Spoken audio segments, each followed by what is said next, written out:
refreshing the screen, I guess. No, that's not that. We went offline, so I either hit the button again or I wasn't paying attention. What? This is probably the most disjointed thing I've done in a while. How am I pressing that button? This is probably why I keep the window, like, not up.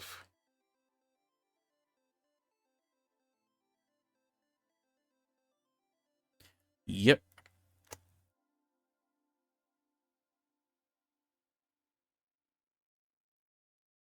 I literally have like 3 parts of this thing going. One is 53 minutes.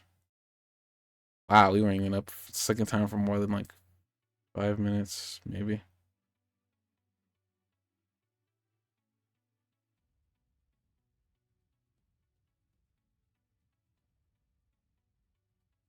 I might have to like jerry rig this entire video together, but that's fine.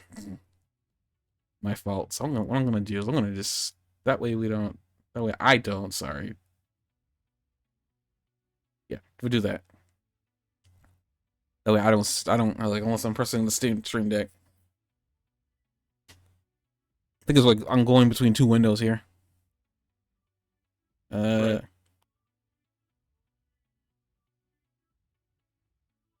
Okay, once we're back again.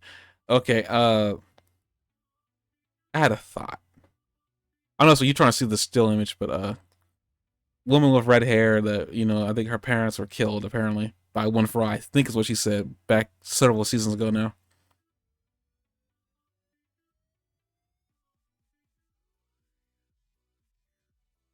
Let's just forget that like some heroes actually retired.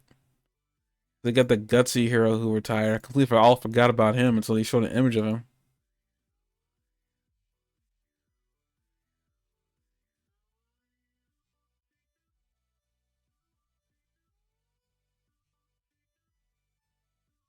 Oh yeah, apparently all this is going on. Like apparently the world is hearing that Japan is done for, and a lot of people are watching the fight happen on on TV, well, on the internet actually.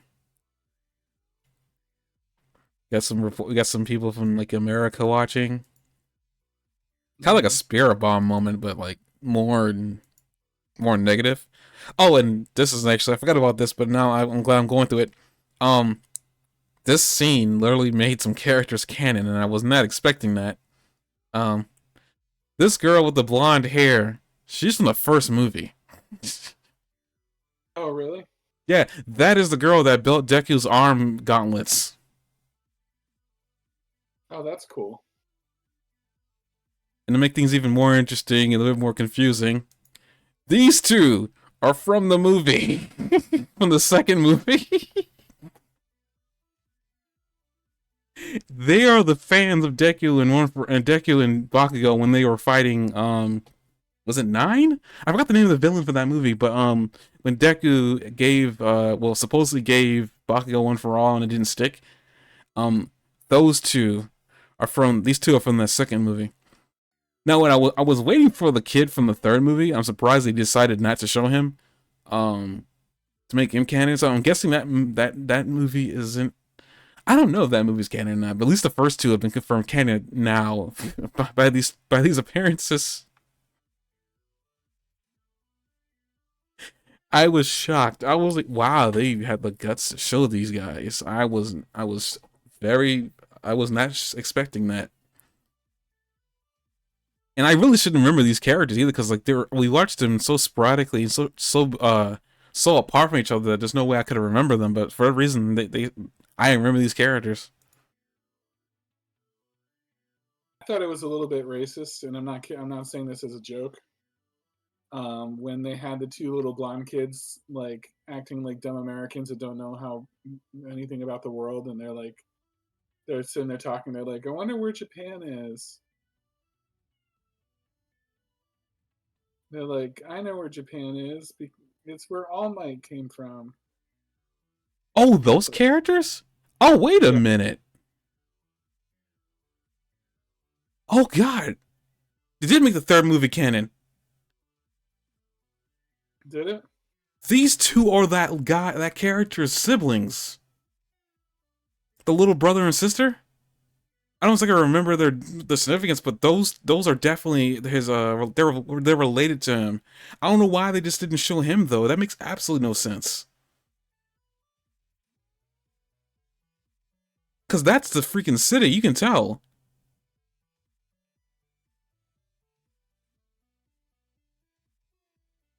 I didn't even recognize these two. I thought these were just random characters they were showing in a random city. Oh yeah. I wish I could show you or have you so you can jog your memory, but I don't remember. I would rather jog your memory with the character there, with the bird quirk, but I just don't remember these two significance. The funny thing is, I don't remember these. I don't remember him having a brother or a little brother, but maybe he did, and they just never showed. I have no idea. That's crazy.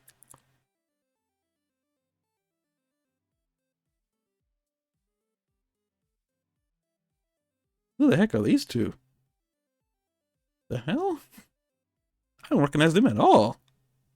What the hell? And these stand out. Like it's not even like a funny. They literally stand out. That looks like a fairy tale character. That looks like One Piece. I'm not entirely sure that's just a joke on like Hero and Oda. It could be. I mean, these freaking mangakas know of each other. That is crazy. I didn't notice those two either. Those probably matter a little bit, just right, like less than those other appearances, which is shocking. I don't think anybody noticed the third one. I just noticed it. Oh, because he's talking about these two. You know what was weird about these two characters you're talking about, the blonde kids? That I thought was Yes. kind of weird. And I mean, not the whole idea of like them not knowing where Japan is. Um, what if now I thought could have sworn that the fourth movie wasn't supposed to be canon.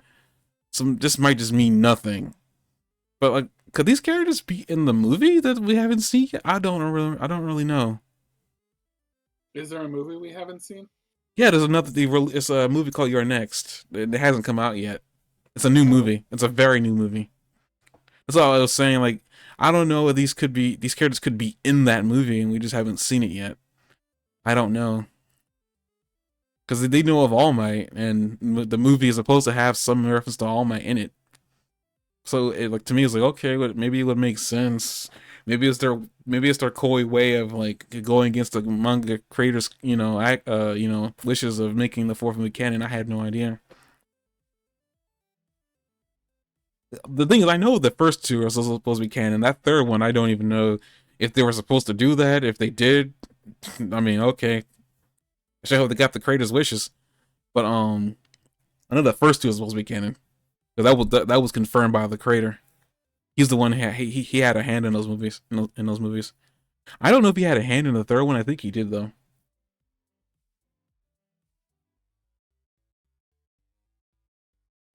Yeah, I think it was really weird that they didn't know where Japan was. I think they're making fun of Americans not knowing anything about the world around them. I don't know. That might be. Wait a minute. These. I mean, now I'm just picking and probably really reaching. Um, hello, Edward Ulrich and his younger brother. Edward, what? Full Metal Alchemist. Oh, okay. I know I'm reaching, but it's like now I'm just like I'm actually seeing that a little bit here. I don't know, that might just be accidental.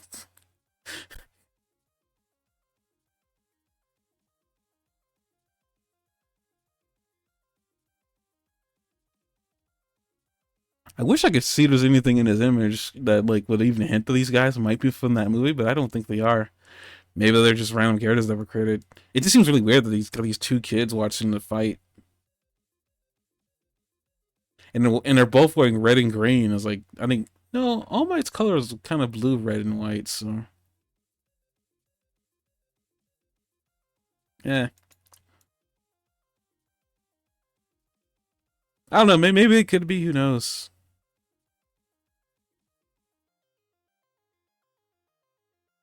I mean, it's not. I don't think Japan hates America as much as like other countries do. I could be wrong about that though, but you never know.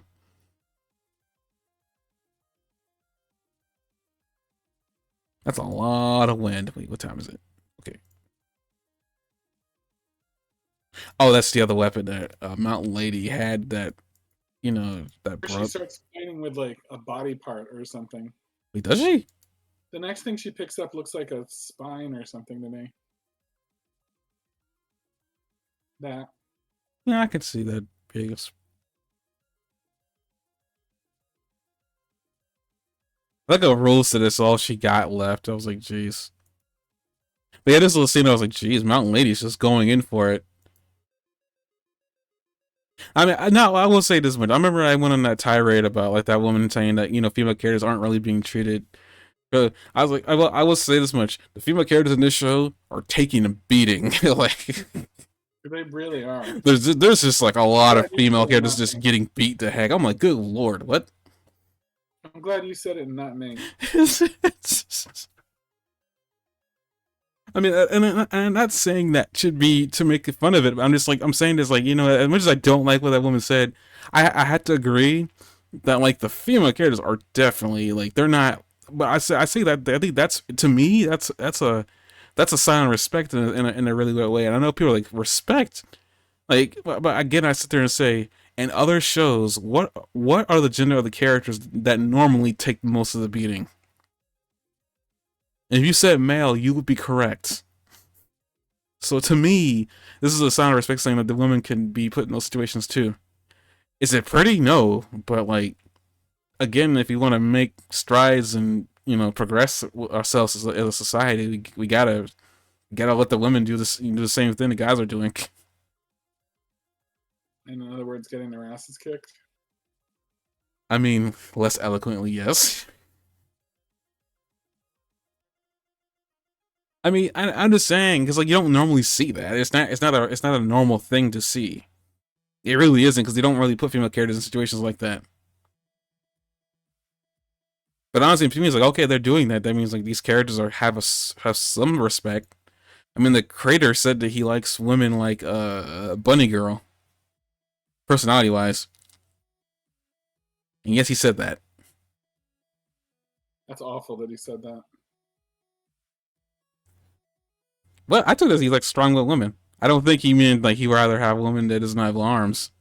I sure hope Oh, that's not what he meant. you mean literal bunny girl, like from the character, not like a bunny girl. Oh yeah, like I mean, like her actual character, not Bunny Girl. Sorry, I should have probably made that more clear. My bad. Like bunny girl, like Bulma dresses up like in one of the Dragon Ball Z episodes.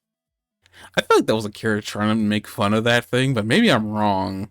Considering that he knew that who the target audience he was going after were boys. I'm just gonna move on from that. Oh Jesus, yeah, that is a lot of blood for Gigantomachia. Good lord, man, he is not gonna wake up tomorrow.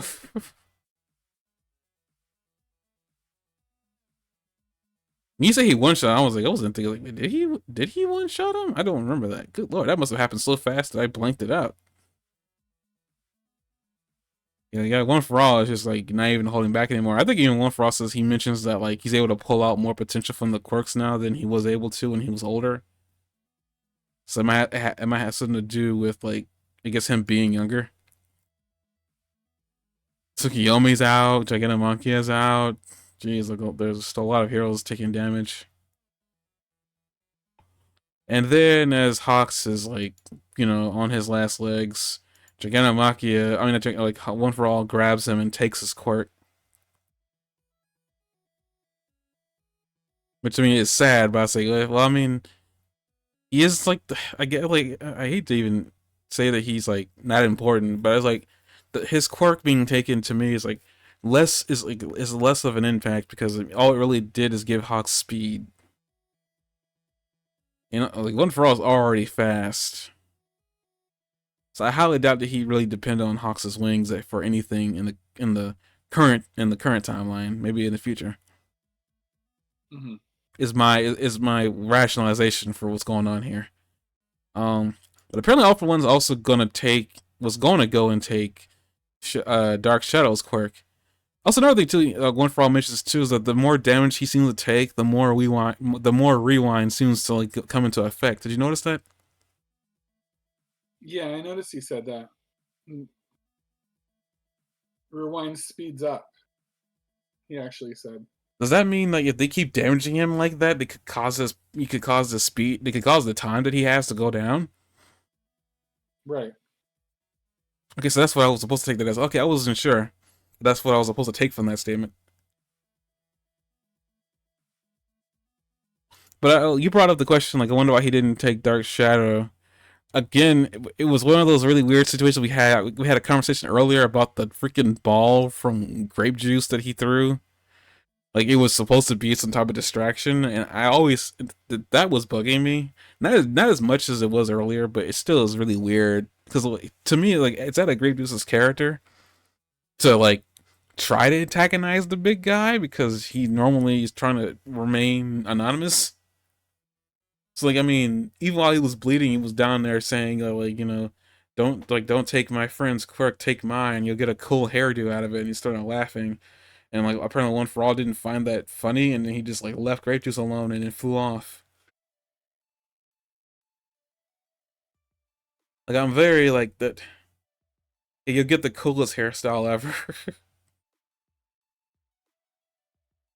I mean, while it'd be funny if One for All had taken his quirk, I mean, I don't See, know that what. was a brave thing for him to do, though. It's out of his character though, and I don't understand what he was trying to do. Even if I do agree with that, it was just a futile attempt at something.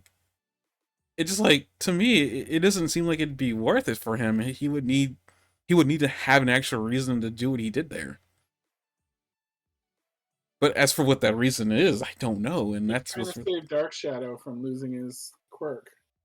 But even, but would that have really worked? I mean, clearly it worked here, but in all reality, do you think that would have really worked? Nobody said he was a brilliant character.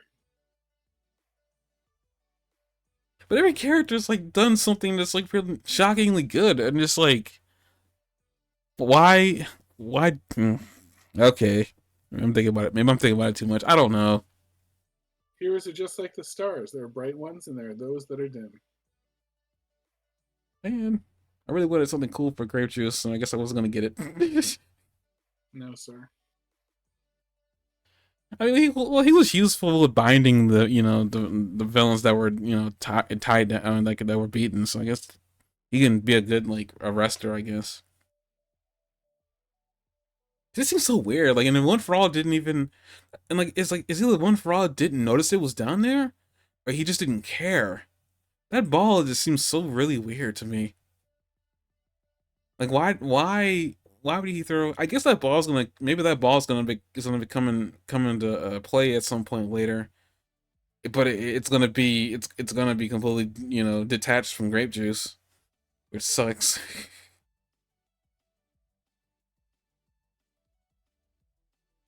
Like, of all the things to have on his clothing, he leaves that on there. I'm like, why?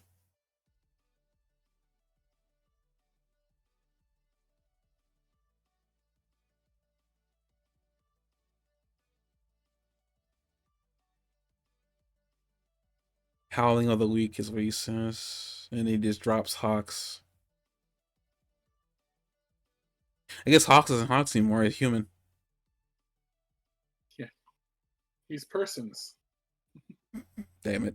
I don't know why they pluralized hawks, but if they're gonna call him hawks, then taking away hawks, he's persons. We are so lame. But I guess with that, that's the end of the episode right there. Took a little bit longer than I anticipated, and I was trying to. Really quick, just like really one quick. I mean, if you want to know if I seen the ending, yes, I did, and All Might's in it, and I'm like, what? Like, oh, I'm going to do battle. And he titled the episode, "I am here." I'm like, excuse me. What's he gonna bleed on them? Like, what does he think he's gonna do? Maybe he's got something going on. Maybe he's got some support out of him. I don't know. It just seems kind of interesting that they decided to title it. I was like, okay.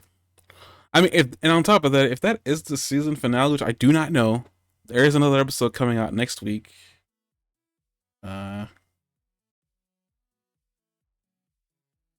just to make sure that I actually read that correctly. Do do do do do do do do. Season 7, episodes 21.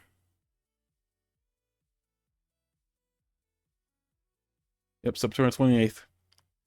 I am here. Haven't seen that phrase in a while.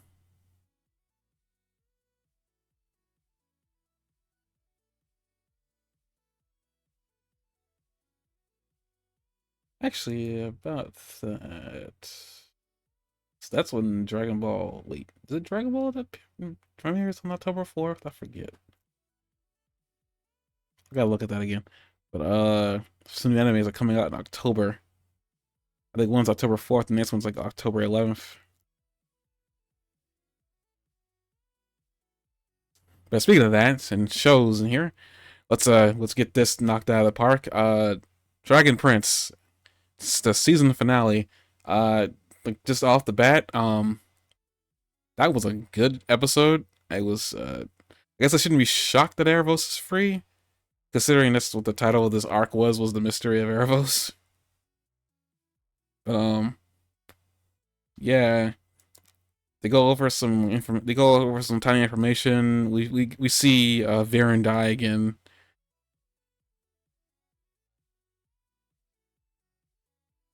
Actually, what I want to see is the staff he had. Hey, where'd that staff go that he was using? Because I know he died, but that doesn't go with him. Yeah, they didn't they pick his staff up and it had one of those diamonds that they needed in it.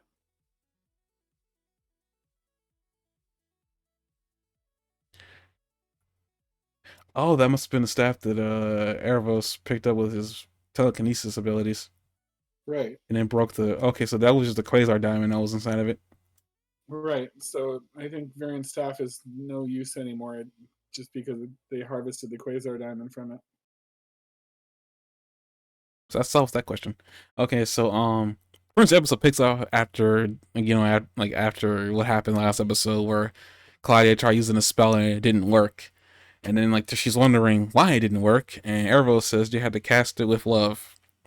Claudia's like, I don't know if I can do that. I'm just like, this is the point I was like, why would he say that? Why would it? And then he says like, he understands, Varen's love for you, and then the the info drop of the surprise, Erebos had a kid. Sorry if I sound disappointed. It just seems like one of those situations where every villain. It seems like the recurring thing with this particular show is family and parenthood kind of. Like a lot of characters seem to have a kid and or have somebody in their family and they're willing to do anything for. Because we also have like I don't know if we're gonna call it juxtaposition, but like we have the other half of this episode, the B side story with Rayla trying to get her parents free, and her willing to do anything to get them free. What? I just said yeah. But like it seems to be a recurring theme here, and then we learned a little bit more about Erebos because again, Erebos was a mystery. Now he's kind of less so. I think the one thing I was kind of curious about, and it's like, I don't know, like why he would lie, but I'm guessing maybe he isn't. Um, but Erebos having a kid, I was like, I wonder like if that's really 100% true. I think so. It was too good of a story for Yeah, it not to be that's true. yeah, that's kind of where I was like, maybe I can't be skeptical here as much as I would love to. Well, it's the season finale. I don't see the authors of this particular anime doing that to us. Doing this and then taking it back in the future. I just don't see that happening. Yeah, that's true. And well, we learned that Erebos had a kid. I'm not gonna get into the specifics of like where I'm thinking about where the world this kid. I mean, she looks exactly like him. The only thing that's different about her is apparently she has one horn. Like he literally called her his unicorn, and I thought that was weirdly sweet. even for him. Yeah. But yeah, we see that he loved his daughter. It pretty much like she was his whole world.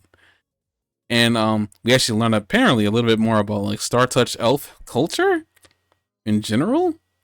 Apparently there's a rule that they're not supposed to give humans magic. Apparently his daughter did that.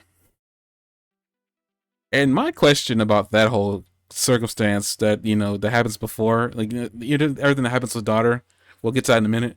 But my question is, I wonder what human did she give the primordial gem to, and then what happened to that human?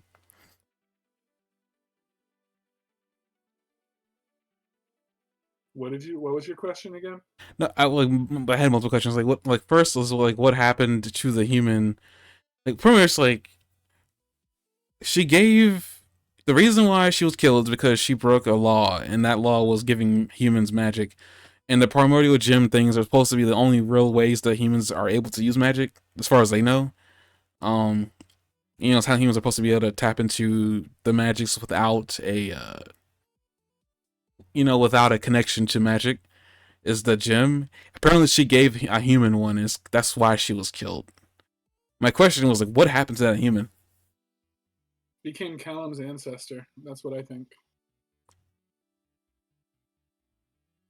I guess that would make sense. Like, I mean, if Callum has a connection to it. If they taught a human magic and Callum is a human that can use magic,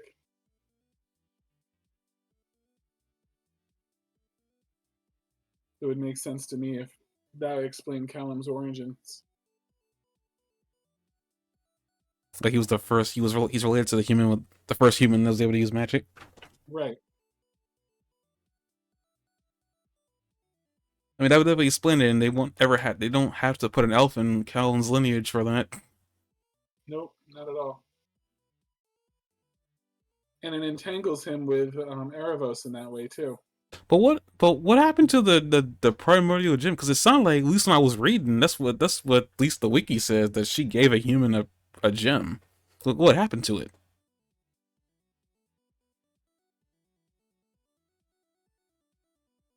I might have misread the What, wiki, but what is the gem? the primordial gem thing, they brought it up like a season or two ago about how they were like they were like the rawest form of magic in Zadia. Hold up, let me. I don't know about the primordial gem, but I did notice that the square that he used to unlock his book looked like the square that Callum's been carrying around with him, the I cube. think it's the exact thing that he's been carrying around with him. So that would make sense too if Callum happened to have it, and had inherited it from Erebos.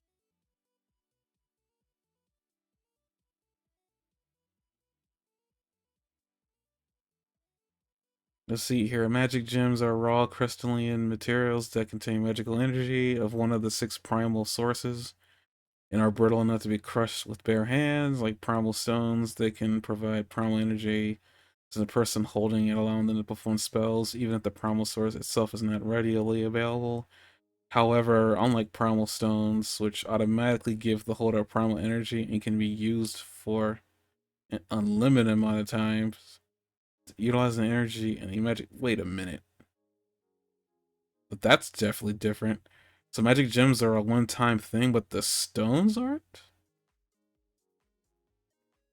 So I'm just trying to look something up just to understand a little bit better. That's okay. The primal sources are enormous, powerful entities of the natural world.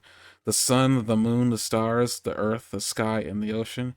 All magic in the world comes from all magic in the world comes from and draws upon the six primal sources. Every magical creature of Zadia is born with a natural connection to one of the primal sources, and as such, have magical powers and abilities that reflect that source. A rare few creatures, such as dragons and elves, come in six different races for each of the six primal sources.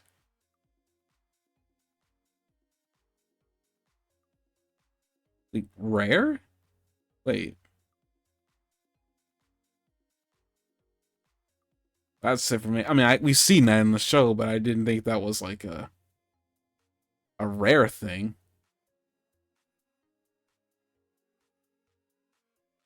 Each primal source has a unique nature, and therefore so do the spells that the mage can cast by drawing upon different sources. We know that, the sky stuff. I might have to look directly at his daughter. Oh, each primal source has a myth associated with it.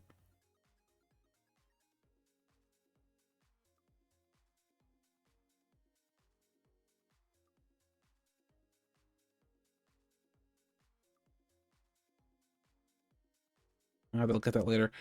Yeah, let me. What is his daughter's name?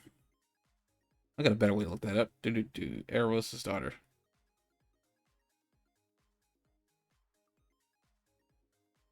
Yeah, this is safe considering that there's nothing past this episode, so I don't want to get spoiled or anything.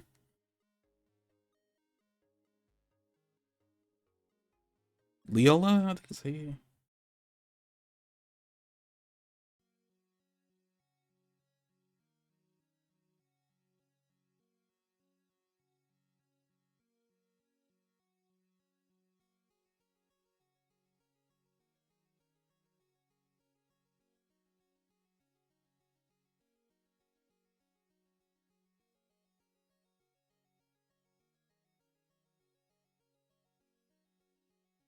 Was that Sartest Elf, the daughter of Eros? She was responsible for gifting humanity the first primal stones.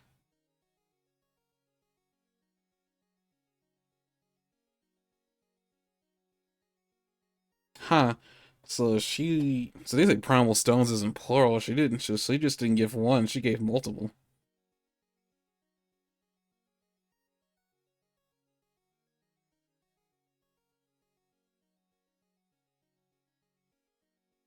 Primal stones are powerful artifacts made of scintillating glass they usually hold a sample of the raw nature of a captured force within their core. A primal stone can be held by a mage in their hand or mounted into the head of a staff, which we saw. However, primal stones are incredibly rare. Only master mages can craft them, and the crafting rituals themselves have largely been lost to time. A primal stone acts as a conduit to the primal source, whose essence it contains, and as such gives the mage who wields it access to energy of the primal source and the ability to access its full power anywhere, anytime, even when the source itself is not immediately available, such as sun magic in darkness, earth magic at sea, moon magic during the day. Furthermore, since they provide the holder with primal energy, they are a means by which a human, without a connection to an arcanum, can use primal magic.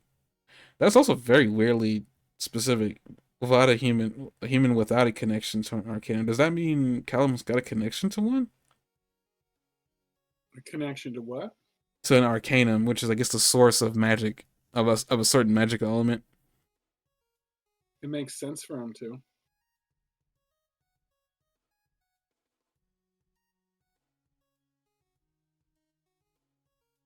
Who's Queen of Diddy? Oh, that's a sun elf. Okay.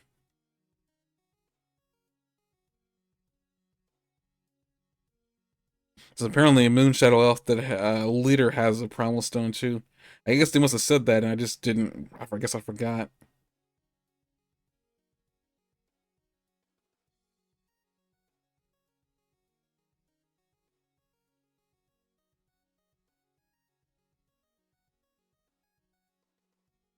Okay.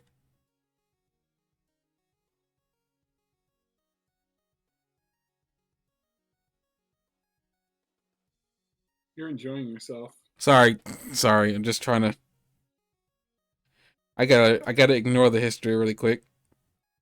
See, there's stuff in there we don't know, which is really weird considering that I guess the show hasn't made another season yet. Oh, whatever. Okay, but okay, yeah. So she gave the humans magic stones apparently, the primal stones. So she gave them that, and that's kind of like what apparently the celestial beings deemed as like taking the world out of balance. For anybody who's watched Ben 10, those like those primeval beings in the sky, the Sartell's elves, reminded me a lot of in Ben 10, Alien Force specifically. They when he unlocked an alien that that he didn't have so complete control over, called Alien X, that had like two other personalities in it, that he needed to get them to agree to do anything, and that alien pretty much became useless, even though it was really freaking powerful. I think it was like maybe 1 to 2 uses that he managed to get them to agree on. After that, he just locked it out, so he couldn't transform into it accidentally. To me, this kind of reminded me a little bit of like the talking heads in space.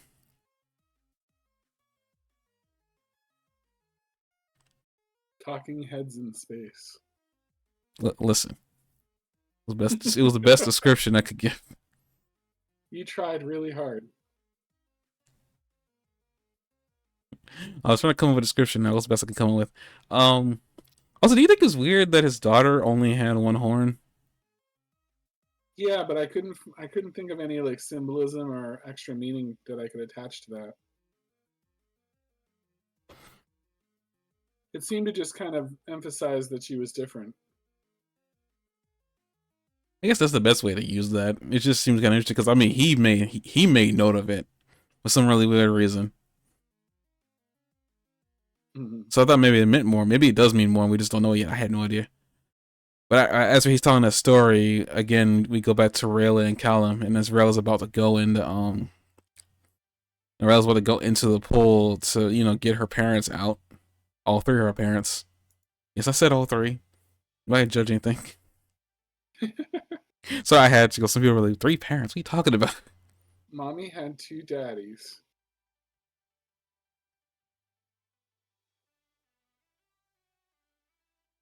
Dang it.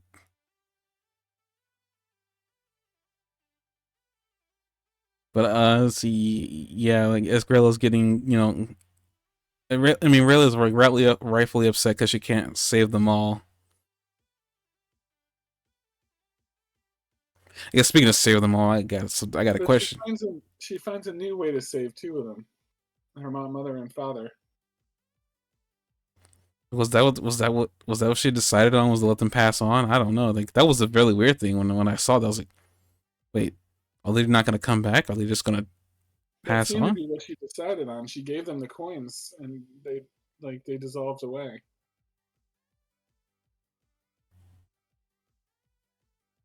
This is the best way to.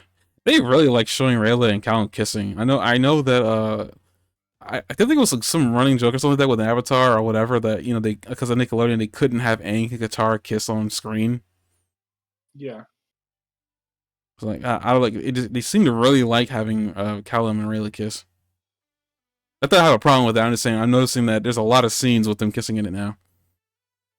I'm for it. It's kind of cool. Yeah, because I think even like Korra and Asami didn't like they were going to kiss and then they completely cut off on them too. Though I'm pretty sure that was for other reasons, but whatever. We're not gonna get into that. That was years ago.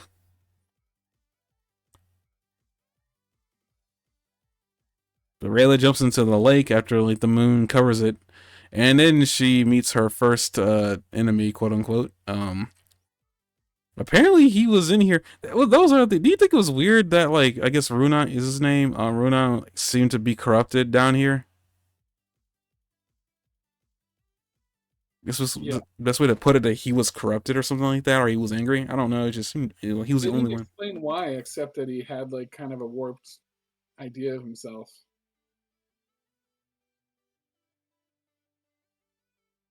I was hoping for more of an explanation as to like why he got that way. She talks him out of it, but it's very quick and abrupt.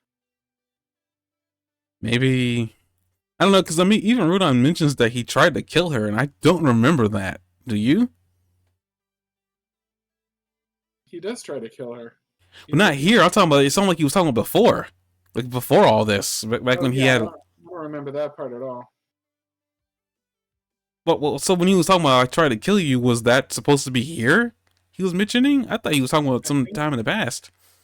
yeah, I think he meant here. Okay. I I was could be very wrong. confused. I What? could be wrong, but that's what I think he meant. Oh, okay.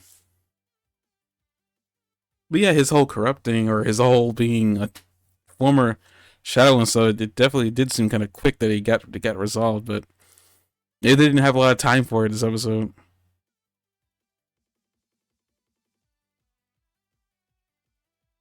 Yeah, Rayla runs away from him and then finds her parents dancing in a meadow by themselves, apparently forgetting that, you know, who like what they were doing back before they got there. I thought that was kind of sweet though, like them, you know, them two dancing together. Yeah, I thought that was sweet too.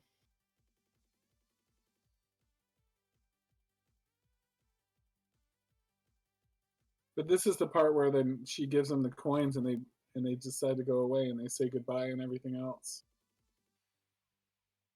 She wouldn't be so upset saying goodbye to them if she was going to go to the top and bring them back.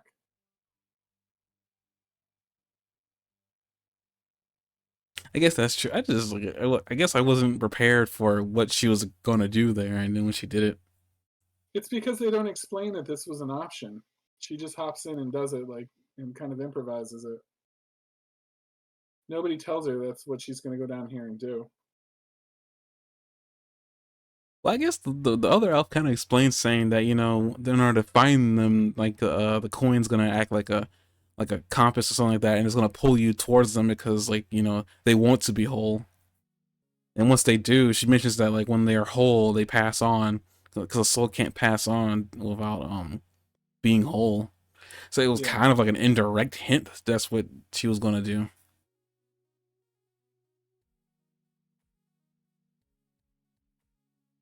I mean, her parents seemed to be okay with it once they found out that she was okay. Yeah.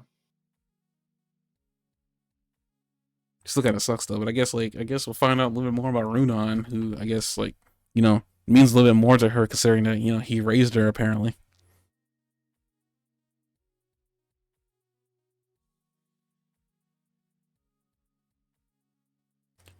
But did I keep going? This episode for us to go back and forth, you know, but we spend a little more time with Erebos here. But you know, again, we learn a little bit more about Erebos.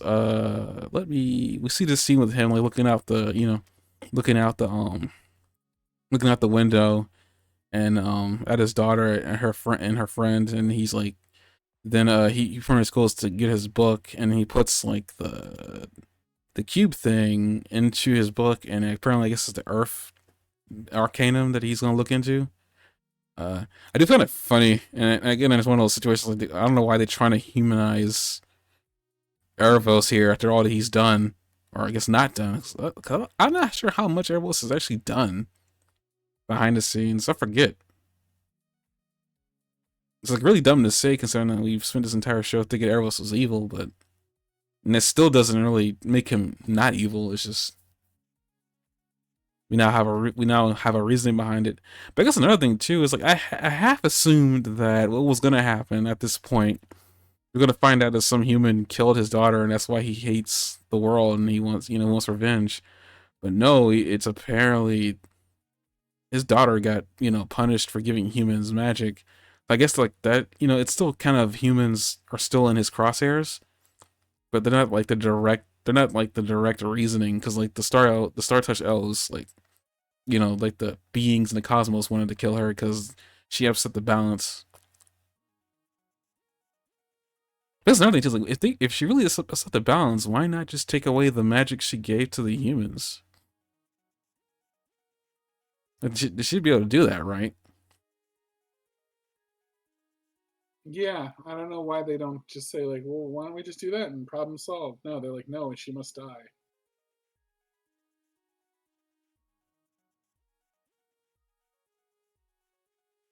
Oh, there. They were listening to Erebos. Erebos could have brought it up.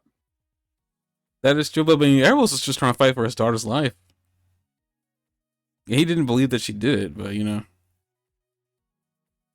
Oh, I think he did. I think he was just pulling out every defense he could think of. yeah. Leola, you drew daddy with a mustache. That got me to laugh, and I was so upset. Hmm. They kept on like, you know, like, why are you doing this? Like, why? Like, what is the? Like, there's got to be something going on we don't know about yet.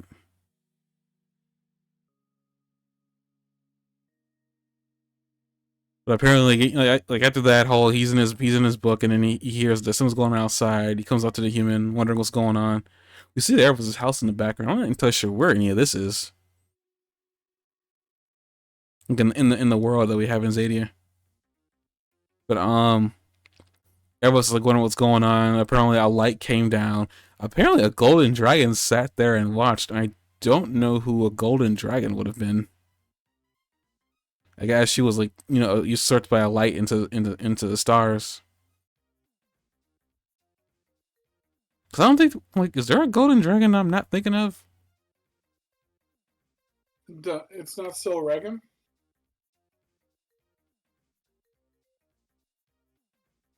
I guess I he think is that was gold. Sil, I think that was Sil Regum, and he was bearing witness to and told on Erebos, and then Erebos got revenge on Sil Regum by killing him. There's even a narrative connection there where he says sometimes the line between cruelty and mercy are very thin. Erebos says that to Sil Regum and then tells him about how his loved one died in the last episode. In this one, they say it to him when they say, "We'll allow you to die with your daughter," and he goes, "That's your solution." And they say sometimes the line between cruelty and mercy can be very thin. So he took that line, and then during his revenge on Sil Regum, he used that line to him and gave him something that would cause him more grief. Okay, that actually makes sense.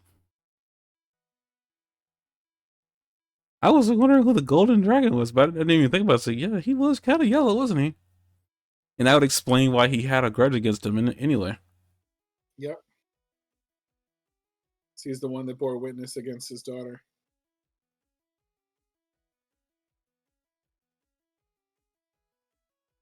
Huh, okay. That was wrapped up in a neat little bow. That was, sorry, I sound shocked, but normally that's never the case. I mean, you laugh, but you know it's true. Yes. I wonder, was this the kid that she gave the magic to? Because this is the only kid we see with his daughter.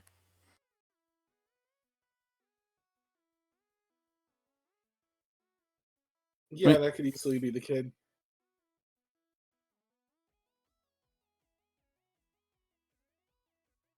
after he finds out his daughter was taken, he ends up going back. He goes and going to the stars, and then we come back, and then again we say, I guess we can just speak. I guess speak. I guess a little bit more about Rayla's parents. It's again we said like again I said it was really neat, neat that they decided to show us them dancing.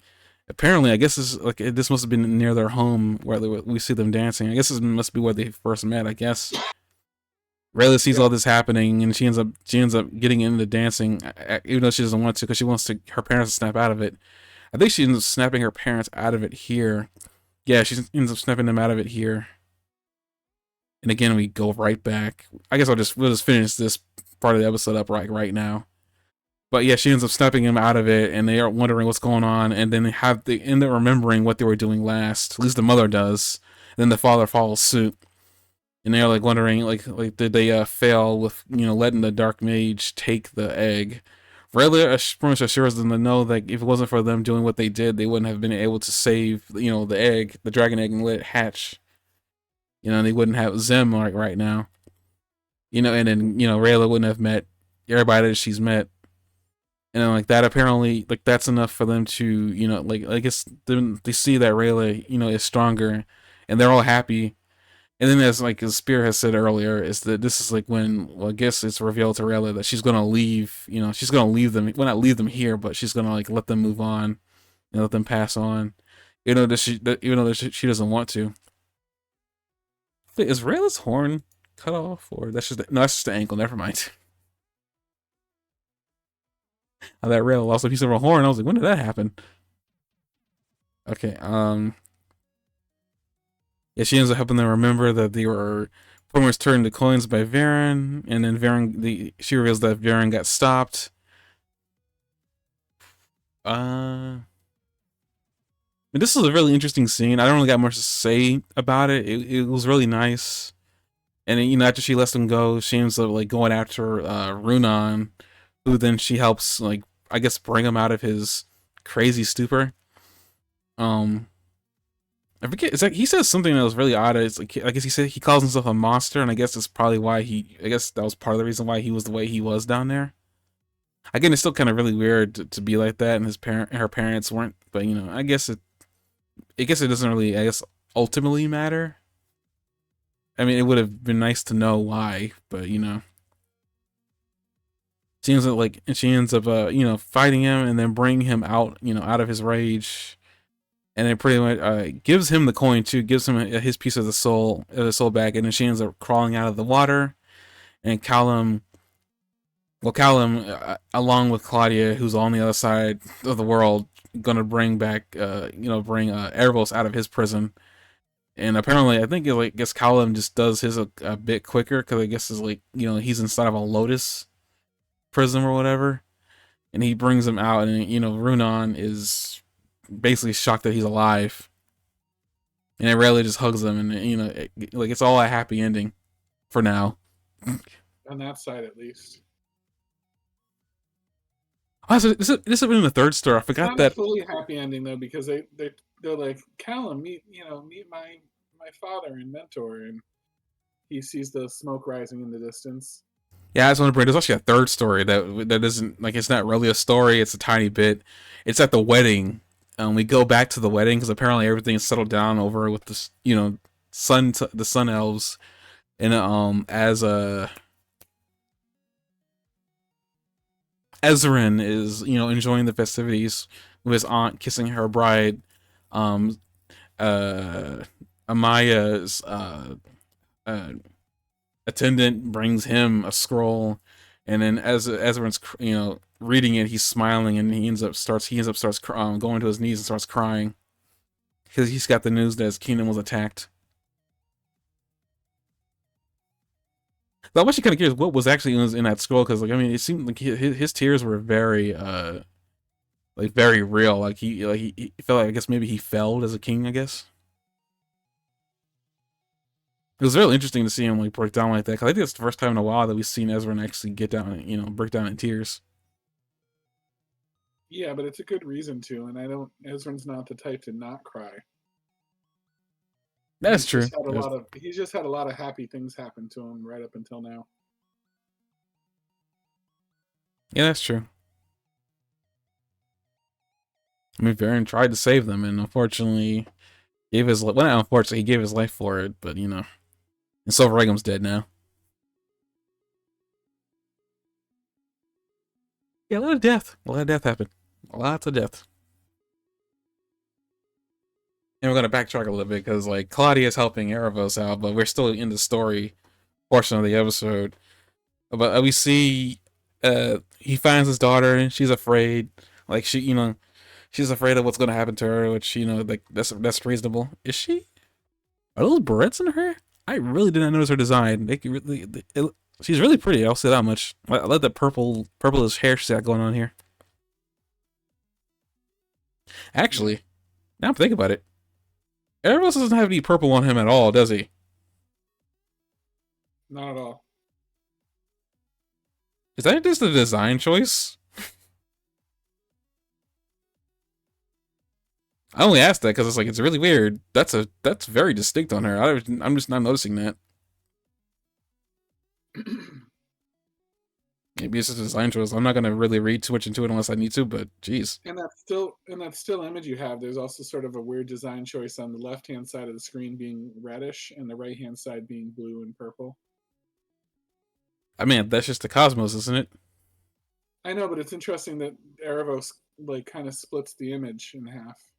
Yeah, I guess I'm just not seeing that. I'm going to say it's a design choice until otherwise stated. Um, huh. Hey, weird too. Her eyes are pink.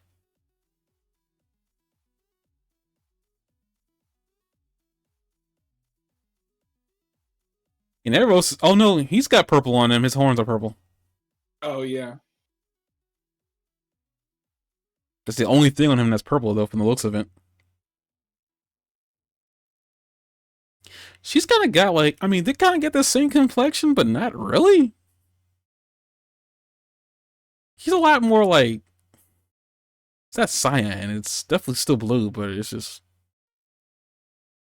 I don't know. Maybe that's just the difference between male and female Star Touch elves. I had no idea.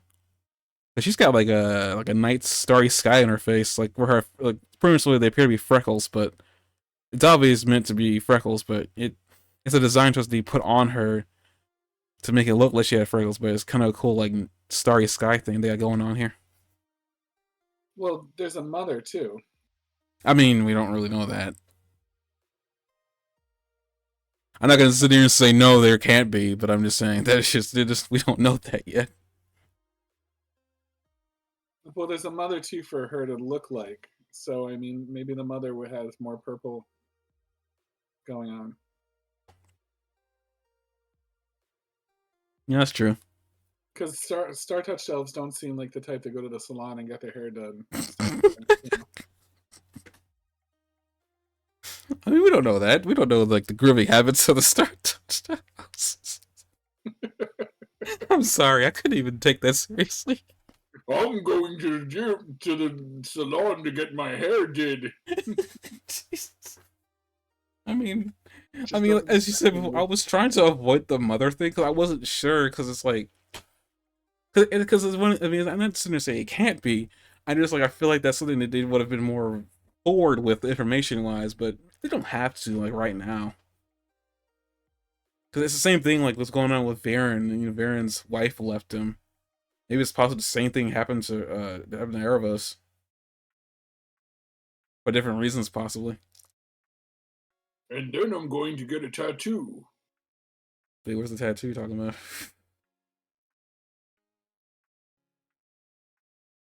But yeah, we see Erebos is like trying to comfort his daughter.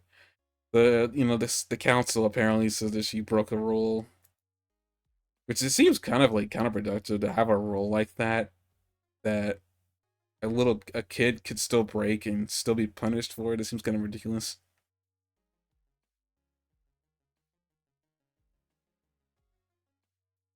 But yeah, she has given magic to humans. She doesn't. Yeah, I guess another thing too. She doesn't deny that she doesn't. That she didn't do it either. She kind of just keeps on cowering.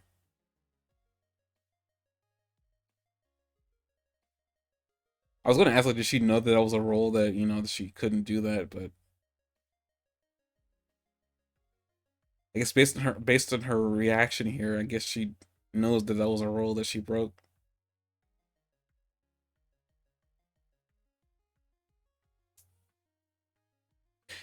I guess another question I got to get and ask wasn't it said that I guess they could still be more Star Touch elves in the sky. They're just not on the ground. Right. So I guess like it's still like they could be way more. They're not physically on the ground. Okay, And never mind. I rechecked the statement.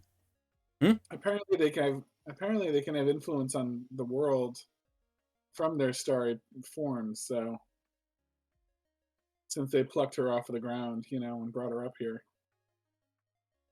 That is true. It did do that. So if Erebos, even when Erebos wasn't in his physical form, even if he was a constellation, it looks like he might still possibly have power.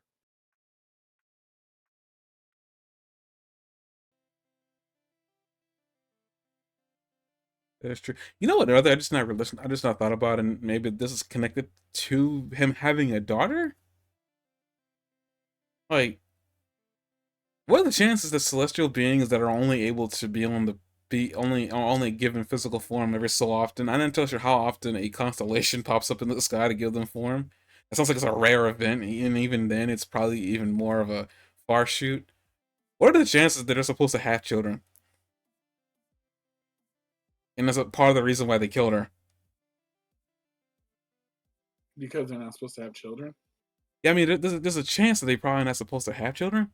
Like maybe or it's something that you didn't think was possible, or something along the lines. There's something going on in the story. Because again, like apparently there's not much known about these beings. They like apparently at least from like the Midnight Elves or whatever he calls Celestial Elves.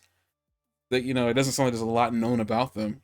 I mean, it took Callum going into the books of the Sun Touch Elves library, and he was still only able to dig up so much information about them.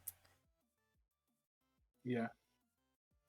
So maybe it's one of those things like maybe they're not supposed to have children. Maybe they're not supposed to. Maybe it's not even just about the children thing. It's about having a. It's about like having a physical connection to the planet.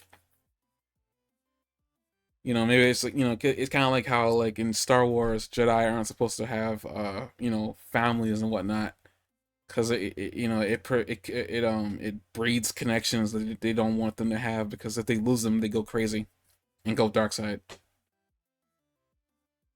I mean, that's possible, but we're not given anything in the episode that makes that seem like it's gonna happen that way.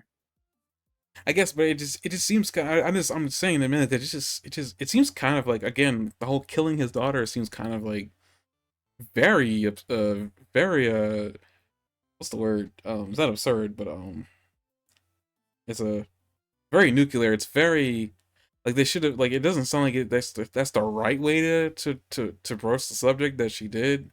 As we said before, they could have just taken the because you said before like as you just said that they apparently they can have physical they're able to physically interact with the world. They could have easily taken the magic back. Right. It's not like the magic was like, this is my magic. You can't have it. Darn it. They called it. It just seems kind of like it extreme. It just seems really extreme that they would kill his daughter. Because it doesn't seem like the whole idea that she's just a child really even resonated with them. I think it may have like resonated with one of the Star Touch elves because like when she said like this could there could be like exceptions being made and then they offered for him to die with his daughter, which I thought was even more extreme. I was like, good lord, like they can't just live, they can't just get a get a smack on the back say never do it again. Like they gotta die because they're messing with the natural order whatever that natural order is either. That's the other thing I got a problem with too. What is this natural order you're speaking of?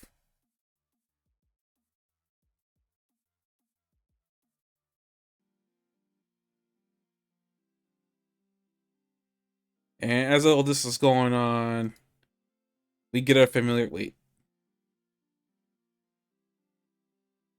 I see what I want. I'm just trying to get the image really quick.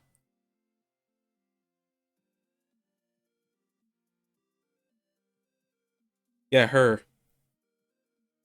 We see her and we've seen her before, and it's the elf from like at least I think that's the elf from the first episode of the season. Yeah, that makes sense to me. I think it's just interesting, like, okay, we get this, and then apparently she's the one that kind of advocates for him a little bit, but not too much.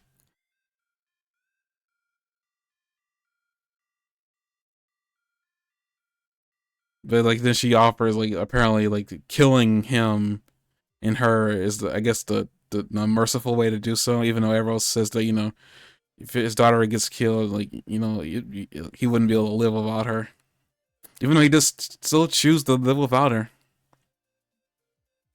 Man, these are some like really interestingly designed constellations. I wouldn't say intricately designed, but like they really did work. They did definitely do some work with the lack of detail they had.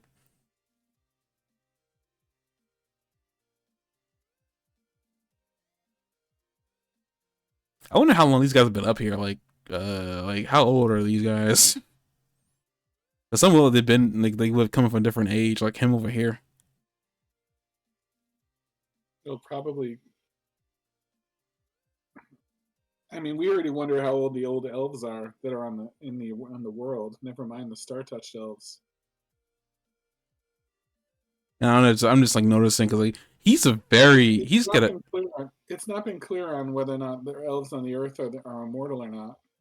Like I haven't been able to make up my mind about that. I don't think the elves are immortal. I mean, Rayla's parents are dead. Immortal in the sense that they don't age. Oh wait, what I think no that has been answered. It hasn't been answered. We've never seen a really old elf. No, what We've about the seen celestial guy? The that celestial elf dude. He had a very long beard. a long beard, but he didn't look old. You know what I mean? He didn't look like he was getting old and frail. Maybe they don't do that in this world. I don't know. Right, that's what I mean. I wonder if the elves get to a certain age where they get to their prime, or maybe a little bit past their prime, and then that's it. Like they live forever. Otherwise, unless they die, unless they're killed or die of like a disease or something. And even disease is up for grabs because we haven't seen anything have a disease except for that undead, weird, crazy disease that they were all getting from those monsters. That's true. I can't fight it because I'm thinking about it. I'm like, there's really nothing I can say there. I love how your default action is always to like trying to find a way to fight it. No, I don't even know it's just a fault action. I'm just trying to think. I'm trying to come up with Like, something. oh my god, how can I tell him he's a retard? No, that's not. Jeez. I'm trying to find something to say and I can't say it. I will say, wait a minute. I wonder how different her horn is to his. No, they look the same. Never mind.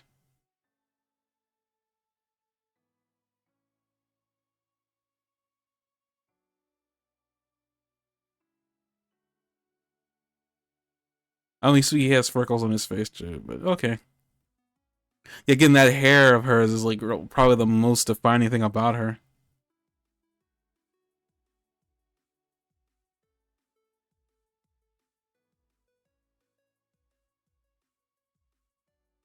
And he's like comforting his daughter as she's about to be turned into a meteorite, which I think is how they described her dying. Which is probably the worst way to go out. Slammed into the earth.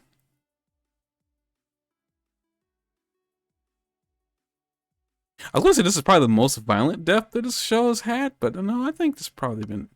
Has there been worse? Now I'm actually thinking about it. And like as she's about to be killed, she's like, "I am here with you, and I love you." I wonder what. Huh? Telling the kind of lies that a parent would tell her, about why she shouldn't be afraid and stuff like that. I wonder if you could see that from the planet, what they thought about that. Look, mommy, the star, the star. No. Well, that's horrible. I just not thought about like everything that meant and what her life meant to the world. I feel That would just piss Erebos the fuck off. Yeah, I know. I'm fully aware. I'd be so dead right now. I wouldn't have finished that thought.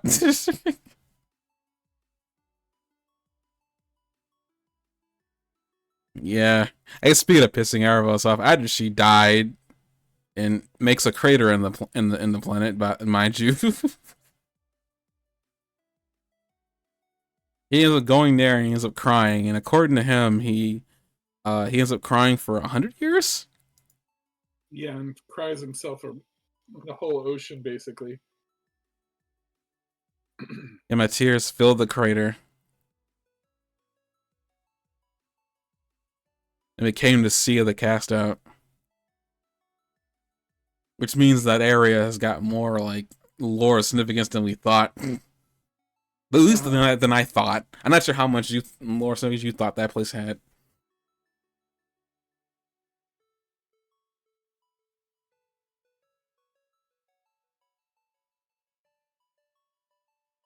Well, that's crazy, though. He cried that long and managed to create, as you said, an ocean. Or a sea, in this case.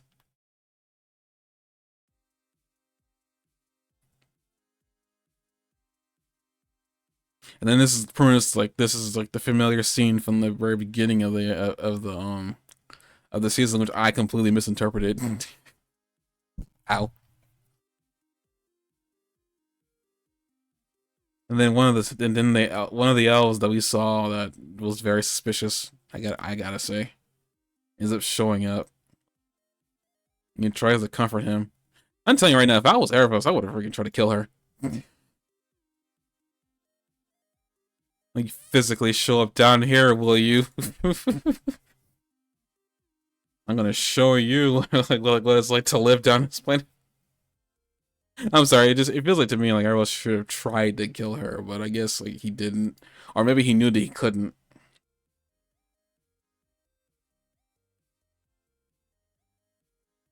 Tries to comfort him and tell him like how they're all Stardust.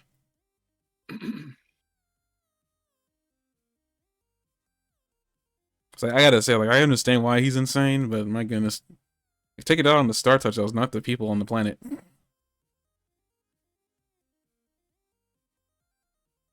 You know, she's got pink eyes too.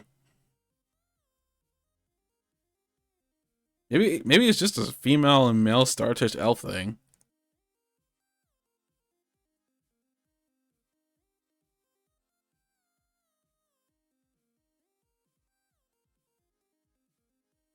I know we don't know much of anything, but I'm just assuming that maybe that's what that is. Maybe it's just a male and female trait difference. Yeah. And then with that, we have at least a bit of the story that Erebos will share with us about what happened to him. And then with that, apparently it moves Claudia enough to tears that she's willing to help him out. And then our good old character Terry tries to talk her out of it. And unfortunately it doesn't work. Not successfully at all. Yeah, I really wish she would have tried a little bit harder, but I guess at the same time, if she already had made her mind up that she was gonna help him out. And as I mentioned before, as Claudia was like, as Callum was gonna release Runan at the same time, uh, Claudia was releasing Erebos from his prison, and I gotta say, I was not anticipating the size of that man or elf in this case. I don't know if that was just him coming out of the prison and he's gonna like shrink back down to size, or that's just the size that Stardust elves show up on the planet. Which is like no wonder like only one could be on the planet at a time, because like can you imagine an entire continent of those giant guys? Do you think he has to be that big, or do you think he's just taking that form right now? I want to believe that he's taking that form right now. It feels like to me really inconvenient to be that size all the time. I think so too. And then the freaking series ends. Well, not series, geez, the season ends. We got another season coming. With that, that was a pretty much of a good season ender as I could have like hoped for. It leaves me with more questions than answers. Um, I want to say they revealed the release date already. I think I already mentioned this before. I just want to make sure.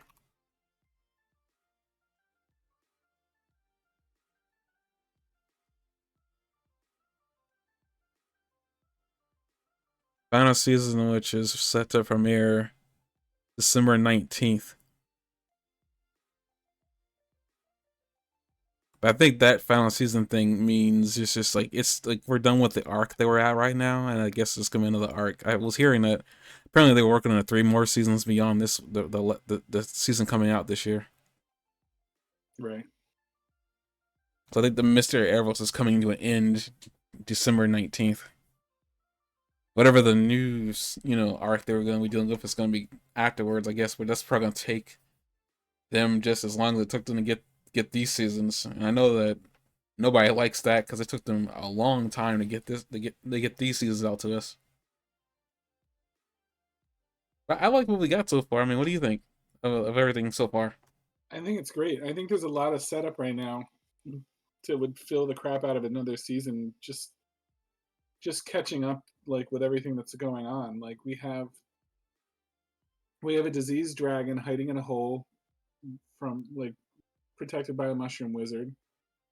We have Soul Regum, like people Soul Regum's destruction and also the death of Soul Regum that like hasn't really been resolved yet. Like nobody really knows that Soul Regum's dead except Claudia and Terry.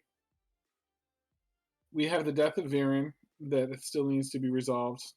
beyond Claudia. I mean, everybody else needs to find that out. We have the Fire Elves nation, and like they just came out of a major like royal wedding and war on the same day. We have Ezrin and Zim having to go back to the destruction of his castle, and we have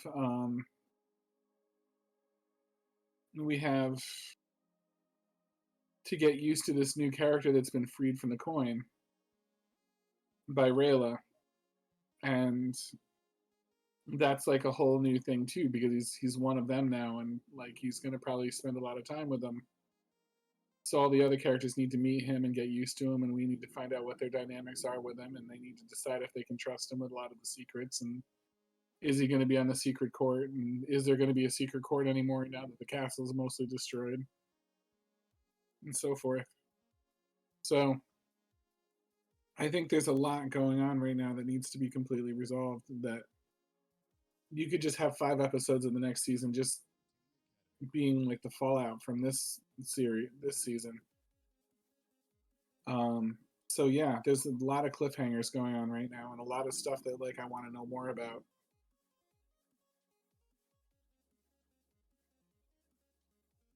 Yeah, I want to know. Like, I know it's cliche to say this, was like I really want to know more about the Star Touch elves because the tiniest bit more that we find out about them, the more confused I get.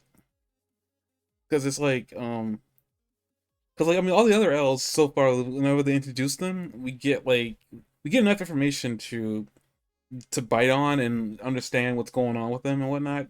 We know this. We know the Moon Shadow Elves. We know their society, how they work. You know, they're one of the more like non-trusting of the elves that we know of. We got the Sun Lit Elves, I think. I keep forgetting the name of some of these elf tribes, but the Sun Elves, they have their own society and they have their own thing going on there. They've recently had their queen get married to a human. Um, there, so they got that going on along with like their own treason going on in their own city, along with a city also still dealing with that disease you mentioned. You completely forgot about that city and then the monsters that are Oh existing yeah, over and there. there's that whole set of monsters that everything they touch becomes a monster. And like we don't know anything about Terry's elves. Like we know that they're like they don't trust humans either. Like well, most elves, but like they don't typically. I don't even think they fraternize with other elves. I think they just remain in the woods or whatever, like that. They don't. We haven't seen many of any. I think Terry's the only Earth elf we've seen at this point. No, not to that back. We've seen others, but they haven't done a lot of talking. They've done a lot of attacking. Um, so we don't really know much about them if we're gonna learn anything about them. Uh,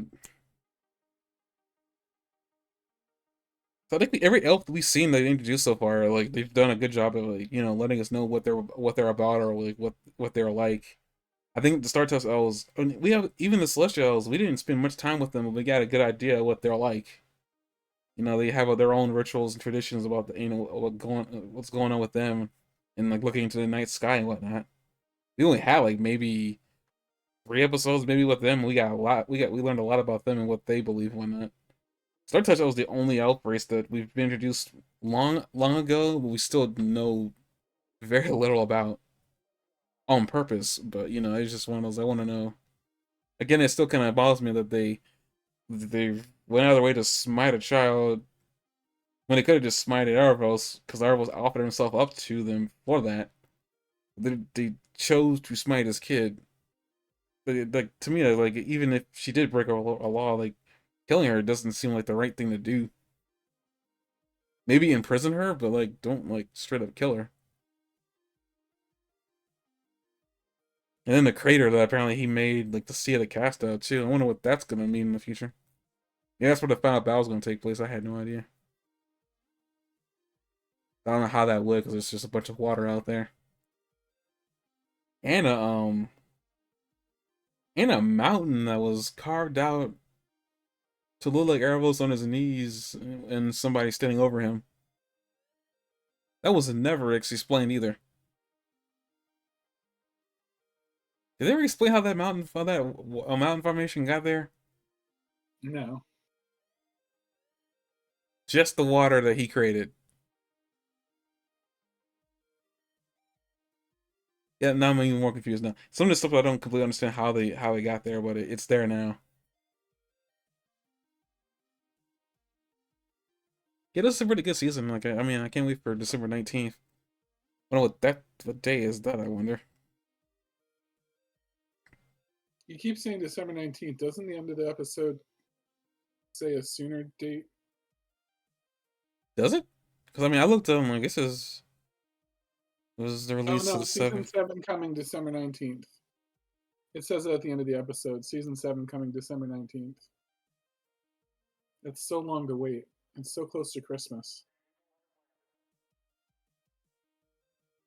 Yeah, that's literally like a few days before I go on that very long 2-week break I get.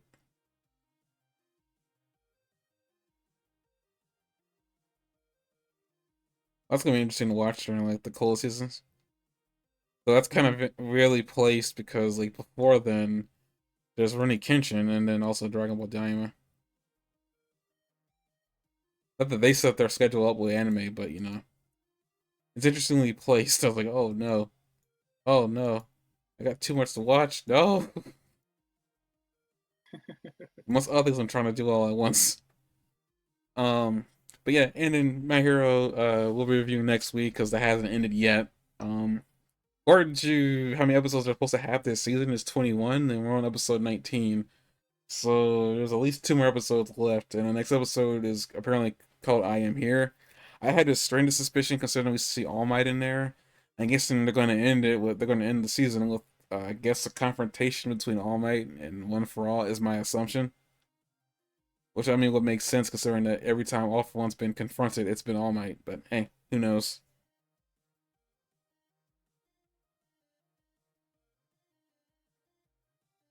But yeah, like every time All for One's been involved, there's always been All Might at the end of it. Eh. I guess with that, we're gonna end it here. Thank you guys for stopping by. Also, sorry for the constant me accidentally ending the stream in the middle of the podcast. I